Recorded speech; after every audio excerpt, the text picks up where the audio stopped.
दोस्तों, मैं हूं डॉक्टर रंजीता और मैं आपका स्वागत करती हूं हमारे चैनल प्री जूरिस में।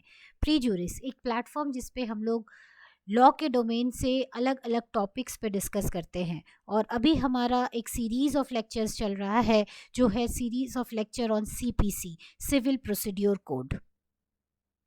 के इस लेक्चर सीरीज़ के सेकंड लेक्चर में आज हम लोग पिछले लेक्चर के ही कंटिन्यूएशन में, जो कि हम लोगों ने डिग्री के डेफिनेशन को डिस्कस किया था, उसी के कंटिन्यूएशन में आज हम लोग classes of decrees, definition of order और difference between order and decree को डिस्कस करेंगे। तो चलिए दोस्तों, हम लोग बिगिन करते हैं क्लासेस ऑफ डिक्रीज से। The Civil Procedure Code 1908 recognizes three classes of decrees. One is preliminary decree, second one is final decree, and the third is a partly preliminary or partly final decree. तो हमारे तीन classes of decrease को recognise किया गया है civil procedure code में। पहला preliminary decree, second kind of decree को हम लोग फाइनल डिक्री कह सकते हैं, और थर्ड ऐसे काइंड है जिसमें पार्टली प्रिलिमिनरी और पार्टली फाइनल हो।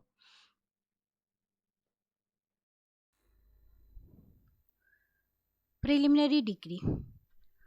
A decree is a final decision given by the court after determining the rights of the parties in a dispute. हम लोग डिक्री के डेफिनेशन से इतना जानते हैं कि जब भी कोई कोर्ट एक एडजुडिकेशन में कंक्लूसिवली कोई राइट्स को डिटरमाइन करता है पार्टीज इन अ डिस्प्यूट को, तो हम लोग उसको डिक्री कहते हैं। अब इसी सेक्शन 2 क्लॉज 2 जो इसमें डिक्री को डिफाइन किया गया है, उसके एक्सप्लेनेशंस को अगर हम देखें तो वो बताता है कि a decree is preliminary when further proceeding have to be taken before the suit can be completely disposed of.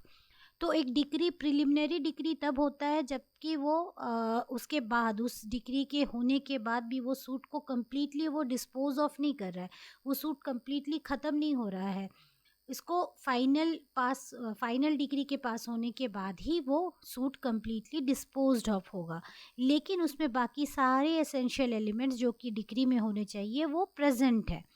तो ऐसा कुछ सिचुएशंस हो सकता है, कुछ सर्कमस्टांसेस हैं जहाँ पे court can not give its final decision without conclusively determining the rights of the parties in a particular case. So if there are the conditions जहाँ पे फाइनल डिसीशंस में आने से पहले कोर्ट को कुछ राइट्स का, पार्टीज़ के राइट्स को डिटरमाइन करना पड़ता है, उस तरह की स्थिति में कोर्ट को प्रिलिमिनरी डिग्री पास करना होता है।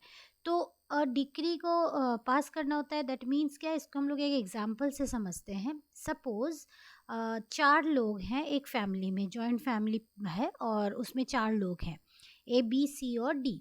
अब जितनी भी प्रॉपर्टी उस जॉइंट फैमिली की है, ये इसमें तो ये सारे लोग को ओनर है, यानी इन सबका उस प्रॉपर्टीज़ पे राइट है। अब एक दिन ऐसा आता है जब ए बी सी डी चाहते हैं कि एक प्रॉपर पार्टीशन हो जाए प्रॉपर्टी का, तो वो कोर्ट जाते हैं, एक सूट लॉन्च करते हैं।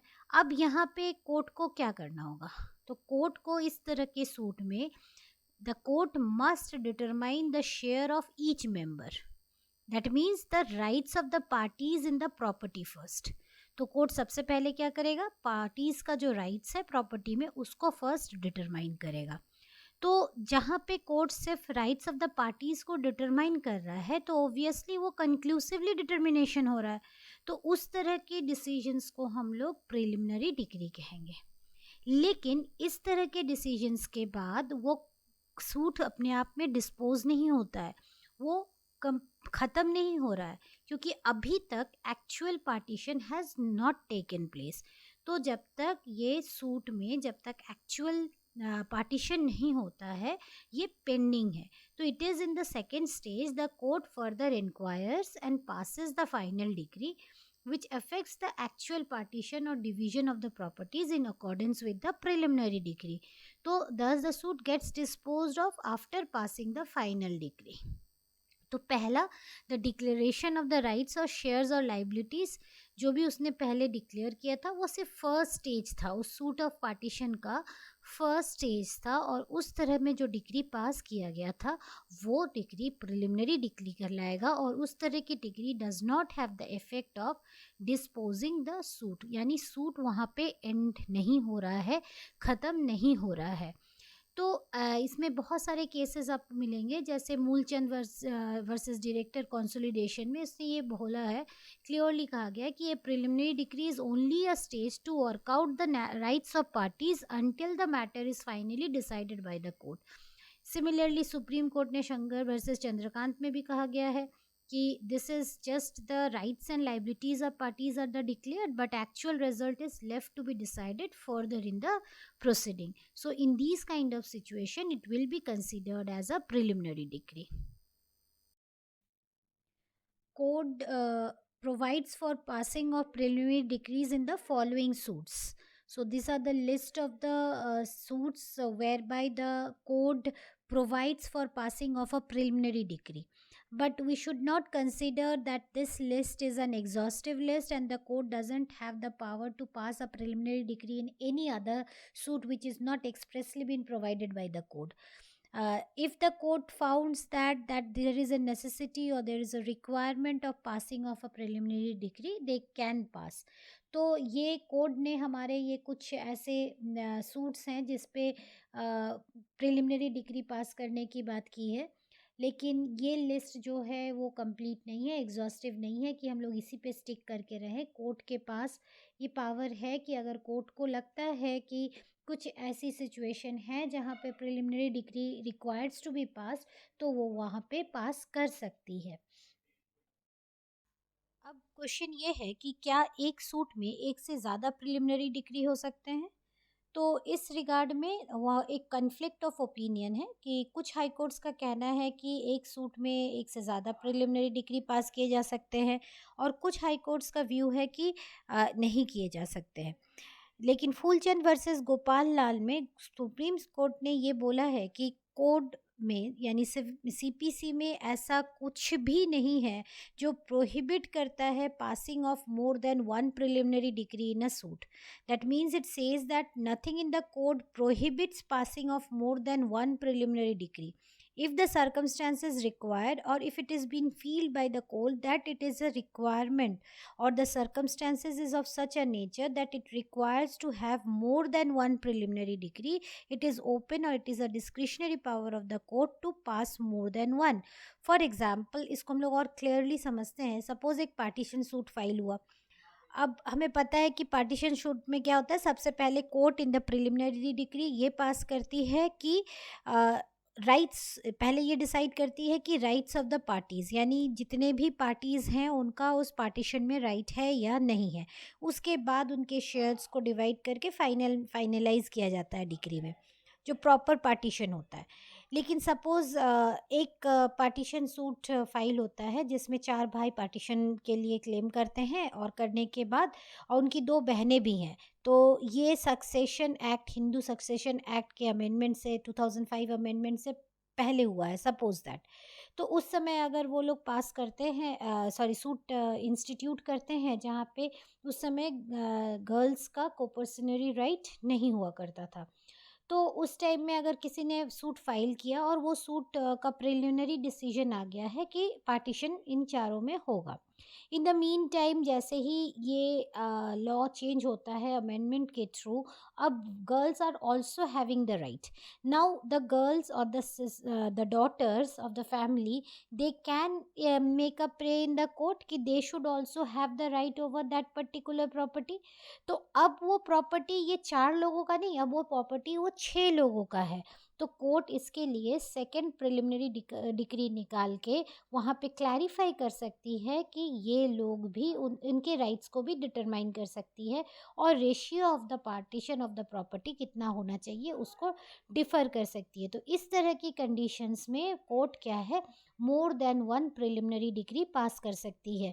तो हम लोग इसीलिए इस केस में फूलचंद वर्सेस गोपाल लाल ने कहा था कि रिगार्ड में सुप्रीम कोर्ट ने कहा था कि ये डिसीजन जो है कि मोर than one preliminary degree is basically for the partition suit. लेकिन इस तरह की सिचुएशन में कोर्ट के पास पूरा पावर है कि वो more than one preliminary decree pass कर सकती है।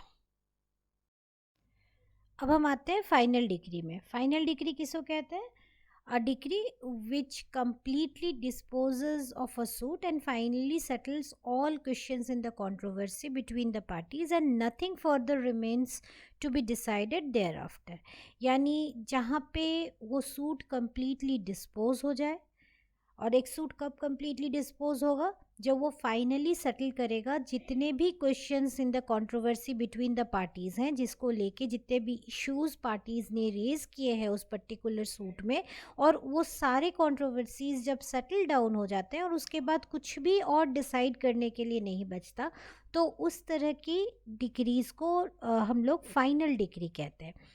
तो एक डिग्री फाइनल कब होगा, जब एक कोर्ट जो पास कर रही है उसके लिए वो completely dispose of the suit, अब उसके बाद वो कुछ और नहीं सुनेगा और कोई उसकी सुनने की बची ही नहीं है, that is nothing to be remain to be decided thereafter. और उसके बाद एक और सिचुएशन हो सकती है जब हमारा जो सूट है, सॉरी जो डिक्री है, उसके बाद with in a prescribed period मतलब क्या, एक लिमिटेशन पीरियड होता है अपील फाइल करने के लिए, तो वो लिमिटेशन पीरियड के बीच में दौरान, मतलब with in the limitation period अगर कोई अपील फाइल नहीं किया गया या अपील फाइल किया गया है और उस कोर्ट ने उसको कम्प्लीटली डिस्पोज कर दिया है, उस सूट को कम्प्लीटली डिसाइड कर दिया है, उसके बाद और कुछ नहीं बचा है डिसाइड करने के लिए, तो उस तरह की डिक्री को हम लोग फाइनल डिक्री कहते हैं। या फिर जो डिसीजन है, वो मैटर जो है वो डिसाइड किया गया, डिसीजन जो है वो दिया गया है हाईएस्ट कोर्ट के द्वारा, तो इस तरह की सिचुएशन में उस तरह की डिक्रीज़ को हम फाइनल डिक्री कहेंगे। यानी उस पर्टिकुलर इश्यूज़ को लेके हमको फर्दर और कहीं पे कोई सुनवाई की कोई गुंजाइश नहीं है, तो उस तरह की डिक्रीज़ को हम लोग फाइनल डिक्रीज़ कहते हैं। अब फाइनल डिक्रीज को और अच्छे से समझने के लिए उसके कैरेक्टरिस्टिक्स को समझते हैं। बेसिकली क्या होता है कि जब एक डिक्री फाइनल डिक्री पास होता है तो हम लोग उसके बाद एग्जीक्यूशन के लिए जाती है, पार्टी जो है एग्जीक्यूशन के लिए एप्लीकेशन देती है, यानी उसको डिक्री क्या है, डिक्री डिसाइड कर रही है, एक रेमेडी प्रोवाइड कर रही है पार्टीज़ को, जो अग्रीव्ड पार्टी है उसको रेमेडी प्रोवाइड किया जा रहा है।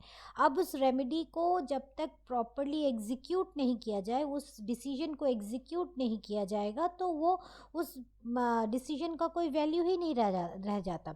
तो कोई भी जनरल ट्रेंड ये है कि कभी भी हम लोग प्रिलिमिनरी डिक्री से एग्जीक्यूशन की ओर नहीं जाते। दो प्रिलिमिनरी डिक्री राइट्स को डिटरमाइन कर देती है, क्योंकि वो फाइनली सब कुछ डिस्पोज ऑफ नहीं करती है, केस फाइनली डिस्पोज नहीं होता है, इसलिए उसको हम लोग फाइनल डिक्री नहीं कहेंगे और उससे हम एग्जीक्यूशन के लिए नहीं जा सकते हैं। जब तक कि फाइनल डिक्री नहीं पास हो जाए हम लोग एग्जीक्यूशन के लिए अप्लाई नहीं कर सकते।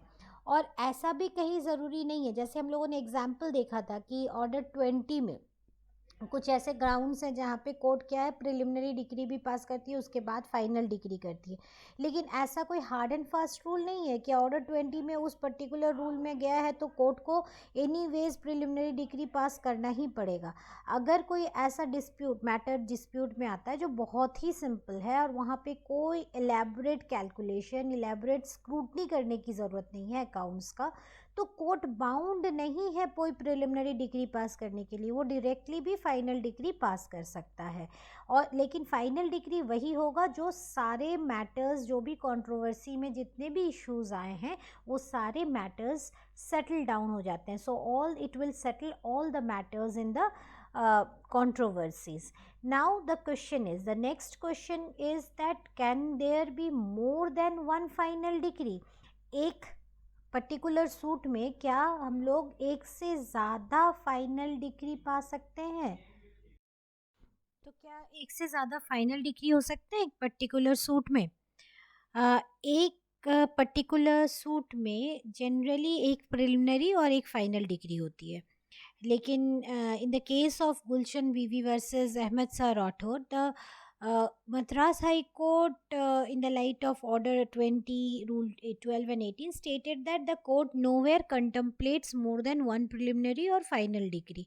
और शंकर वर्सेस चंद्रकांत ने, सुप्रीम कोर्ट ने फाइनली इस कन्फ्लिक्ट को सेटल डाउन किया और उसका ये ओपिनियन दिया कि एक से ज़्यादा भी फाइनल डिक्री भी पास किए जा सकते हैं एक पर्टिकुलर सूट में। That means there can be more than one final degree passed in a particular suit.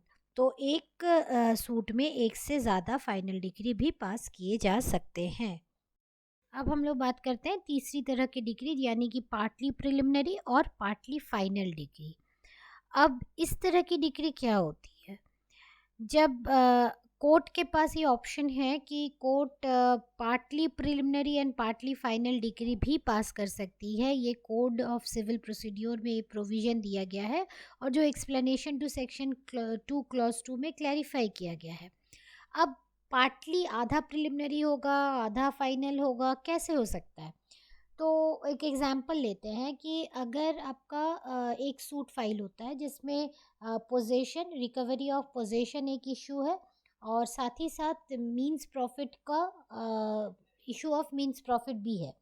ये मींस प्रॉफिट क्या होता है कि कोई अगर इलीगल पोजेशन ऑफ प्रॉपर्टी में है और उस प्रॉपर्टी को यूज़ करके या नहीं भी यूज़ करके बट वो अगर सिर्फ इलीगली उस प्रॉपर्टी को पोजेस कर रहा है तो he is bound to pay compensation to the real owner. तो इसी कंसेप्ट में मींस प्रॉफिट पे हम लोग और डिटेल में बात करेंगे, लेकिन इस कंसेप्ट को हम लोग मींस प्रॉफिट कहते हैं। सपोज एक एग्जांपल लेते हैं कि एक पर्टिकुलर खेत है, उस खेत के बगल वाले खेत खाली था। तो एक्स का जो खेत था वो एक्स ने वहाँ पे ऐसे ही छोड़ के वो बाहर चला जा रहा है वो जॉब करने के लिए। अब 2 साल बाद जब वो अपने गाँव वापस आता है तो वो देखता है कि उसका खेत जो है वाई यूज़ कर रहा है और उसमें वो खेती कर रहा है, क्योंकि वाई का खेत एक्स के खेत के बगल में है। और इसके लिए वाई ने एक्स से ना तो कोई परमिशन लिया था, ना उसने लीज़ लिया था, ना ही वाई ने एक्स को किसी भी तरह का पेमेंट किया है। तो इस तरह की पोज़ीशन को हम क्या कहेंगे? क्योंकि विदाउट कंसेंट है तो ये इल्लीगल पोज़ीशन है। अब वाई क्योंकि पिछले 2 साल से एक्स की प्रॉपर्टी को यूज़ कर रहा है, इल्लीगली पोजेस कर रहा है, तो उसने वहाँ से कुछ इनकम किया है। तो इस तरह के इनकम को हम लोग मीन्स प्रॉफिट कहते हैं और वो जो है वो रियल ओनर के पास जाना होता है। मीन्स प्रॉफिट को कैलकुलेट करना पड़ता है, क्योंकि ऐसा तो नहीं है कि वाई ने जब उस खेत को यूज़ किया तो उसने कोई इन्वेस्ट नहीं किया, उसने वहाँ पे फर्टिलाइज़र्स यूज़ किए, उसने वहाँ पे बीज यूज़ किए, सीड्स यूज़ किए, उसने इरिगेशंस के लिए खर्चे किए होंगे, उसने मेहनत किया होगा। तो जो ये इन्वेस्टमेंट है वो पार्ट कैलकुल माइनस करने के बाद, या फिर उसने ऐसा कुछ एडिशन किया है उस प्रॉपर्टी में जो कि उसके प्रॉपर्टी के क्वालिटी को डेवलप करता है, इस तरह की चीज़ें, इस तरह की सिचुएशन हो सकती है। तो मीन्स प्रॉफिट को कैलकुलेट करने के लिए, इवैल्यूएट करने की ज़रूरत होती है। तो अब जैसे ही एक्स एक सूट फाइल करता है, उसके पास अब 2 इश्यूज़ है। पहला इशू वो प्रॉपर्टी को वापस चाहता है, अपने खेत को वापस चाहता है वाई के पोजीशन से। दूसरा, वो मीन्स प्रॉफिट यानी कंपनसेशन चाहता है जो भी उसकी प्रॉपर्टी को यूज़ करके वाई ने कमाया है। तो अब कोर्ट जो है एक डिक्री में ये ऑर्डर पास कर सकती है, जहाँ पे वो एक पार्ट है जब वो डिसाइड कर दे पोजेशन ऑफ द प्रॉपर्टी का, तो ये एक फाइनल है, पोजेशन डिसाइडेड है। साथ ही साथ उसने एक और पार्ट में डायरेक्शन दिया है inquiry of the means profit का। तो ये जो फर्स्ट पार्ट जो है, जो डिसाइड कर रही है पोजीशन ऑफ द प्रॉपर्टी, ये पार्ट को हम लोग फाइनल पार्ट कहेंगे, फाइनल डिक्री कहेंगे। और दूसरा पार्ट जो है जो रिगार्डिंग द मीन्स प्रॉफिट है, वो प्रिलिमिनरी डिक्री है। और इस तरह की डिक्रीज को हम लोग पार्टली प्रिलिमिनरी और पार्टली फाइनल डिक्री कहते हैं। हमारा नेक्स्ट टॉपिक है डीम्ड डिग्री।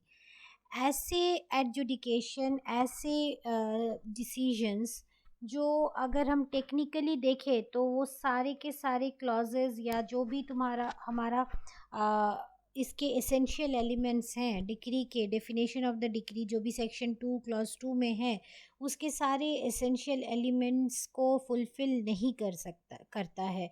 बट वो उनको due to a legal fiction उनको डिक्री की ही मान्यता दी जाती है। जैसे रिजेक्शन ऑफ प्लेंट जो है, या कोई भी रेस्टिट्यूशन जो 144 के थ्रू अगर हम लोग कोई भी issue of restitution of the decree का डिसीजन आता है, उस तरह की डिक्रीज़ को सेक्शन 2 क्लॉज 2 के तहत डीम्ड डिक्री माना जाता है। और इस तरह की डिक्रीज़ को, क्योंकि डीम्ड डिक्री यानी डिक्री की तरह ही, यानी जो भी क्वालिटी एक डिक्री को होता है, जैसे हमें डिक्री से हम लोग अपील के लिए जा सकते हैं, तो इस तरह की जो भी डिसीजन आती है, यानी कोर्ट ने अगर रिजेक्शन ऑफ प्लेंट का डिसीजन दिया है, एडजुडिकेशन दिया है, तो दो वो सारा चीज़ वो रिजेक्शन ऑफ प्लेंट है, वो एडजुडिकेशन नहीं होगा, सारा चीज़ उसके सारे एसेंशियल क्राइटेरियाज फुलफिल नहीं होंगे, लेकिन क्योंकि उसको डीम डिक्री माना जा रहा है, तो रिजेक्शन ऑफ प्लेंट का डिसीजन से हम लोग अपील के लिए जा सकते हैं। उसी तरह 144 का जो भी डिसीजन होता है, सेक्शन 144 का रेस्टिट्यूशन का, उस तरह की डिक्रीज, उस तरह की डिसीजंस को हम लोग डिक्रीज ही कहते हैं।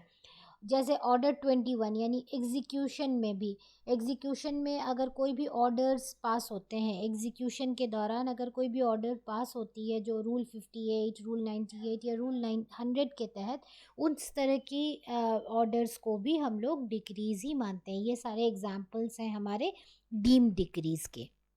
नेक्स्ट पॉइंट है ऑर्डर। ऑर्डर को डिफाइन किया गया है सेक्शन 2 के क्लॉज 14 में। सीपीसी के सेक्शन 2 के क्लॉज 14 में ऑर्डर हैज़ बीन डिफाइंड। ये ऑर्डर क्या है, इसको डेफिनेशन है कि is the formal expression of any decision of a civil court which is not a decree. यानी कोई भी डिसीजन जो कि डिक्री नहीं है, यानी जो भी एसेंशियल एलिमेंट्स हैं डिक्री के, सेक्शन 2 क्लॉज 2 को फुलफिल नहीं करता है, लेकिन वो सिविल कोर्ट का डिसीजन है, तो उसको हम लोग ऑर्डर कहेंगे। तो ऑर्डर दो तरह के होते हैं, एक अपीलेबल ऑर्डर और एक होता है नॉन अपीलेबल ऑर्डर। हमारे एसेंशियल एलिमेंट्स क्या हैं ऑर्डर के? ये भी एक फॉर्मल एक्सप्रेशन होगा कोर्ट के डिसीजन का। ये डिसीजन जो है एक सिविल कोर्ट के द्वारा प्रनाउंस किया जाएगा और ये एक फॉर्मल एक्सप्रेशन होगा, लेकिन ये डिक्री नहीं होगा।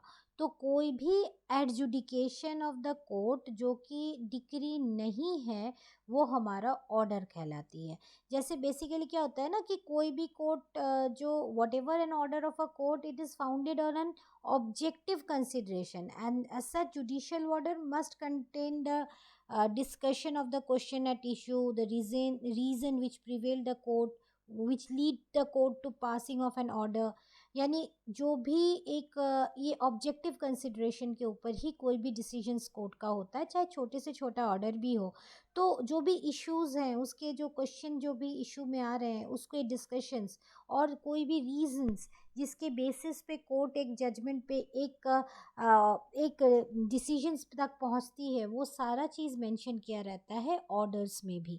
लेकिन वो डिक्री नहीं होता है। डिक्री में हमारे कुछ ऐसे क्राइटेरियाज थे, जैसे ये डिक्री पास होने के लिए वो सूट के थ्रू ही आना चाहिए। जैसे अगर हम सिर्फ एप्लीकेशन के थ्रू अगर हम कोई इशू रेज करते हैं कोर्ट के पास, सिविल कोर्ट के पास, और कोर्ट उस एप्लीकेशन के ऊपर हमें कोई डिसीजन देती है, तो क्या वो डिसीजन की कोई मान्यता नहीं होगी? एकदम होगी, वो तो जुडिशियल ऑर्डर है।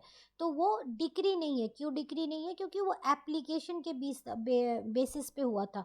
और हमारा एक एसेंशियल एलिमेंट है डिक्री होने के लिए कि वो इंस्टीट्यूट होना चाहिए सूट के through. So there is a basic difference between the order and decree. What is the basic difference between the order and a decree? Decree की अगर डेफिनेशन देखें तो हमें सबसे पहले क्या मिलता है कि एक formal expression of the adjudication है।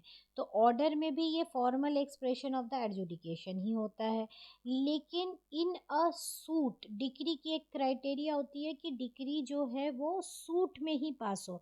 यानी what is the difference between the decree and order? In order to find out that, we have to find out how it has been originated, how the litigation has been originated. यानी कि जब हमारा litigation शुरू हुआ था, वो किस basis पे हुआ था? क्या वो कि पिटिशनर ने सिर्फ एप्लीकेशन दिया था, या उसने एक प्रॉपर प्रेजेंटेशन ऑफ प्लेंट किया था? अगर वो प्रेजेंटेशन ऑफ प्लेंट किया था तो उसके थ्रू हमारा लिटिगेशन बिगिन हुआ, तो वो एक सूट हुआ। और उस तरह की लिटिगेशन में जो भी डिसीजन फाइनल एडजुडिकेशन होती है जो कंक्लूसिवली डिटरमाइन करती है राइट को, उस तरह के डिसीजंस को हम लोग डिक्री कहते हैं। लेकिन ऑर्डर क्या है? ऑर्डर कहीं पे भी पास हो सकता है, ये सूट में भी ऑर्डर आ सकता है, इसमें आपका कोई एप्लीकेशन के थ्रू भी अगर कोई इनिशिएट हुआ है उसमें भी कोर्ट ऑर्डर कर सकती है। तो इसमें ऐसा कोई हार्ड एंड फास्ट रूल नहीं है कि वो हमेशा सूट ही होना चाहिए। उसके बाद सेकंड क्या है कि decree determines the rights of the parties in dispute conclusively, यानी जो भी राइट्स ऑफ द पार्टीज जो हैं वो उसको कंक्लूसिवली डिटरमाइन करेगी। अगर जो डिसीजन, उस तरह के डिसीजंस को हम लोग डिक्री कहेंगे। लेकिन ऐसा कोई रूल नहीं है। ऑर्डर क्या होता है वो ऐसा हमेशा नहीं होगी, ऐसा कुछ रूल नहीं है कि वो कंक्लूसिवली डिटरमाइन करे। बहुत टाइम कोर्ट को इंटरिम ऑर्डर्स देने पड़ते हैं, यानी ऐसे ऑर्डर्स जो कहीं से भी फाइनलाइज नहीं करी, कंक्लूसिवली डिटरमाइन नहीं कर रही है राइट्स को, but for the time being उसको ये order for the sake of preventing the abuse of justice court को इस तरह के ऑर्डर्स देने पड़ते हैं।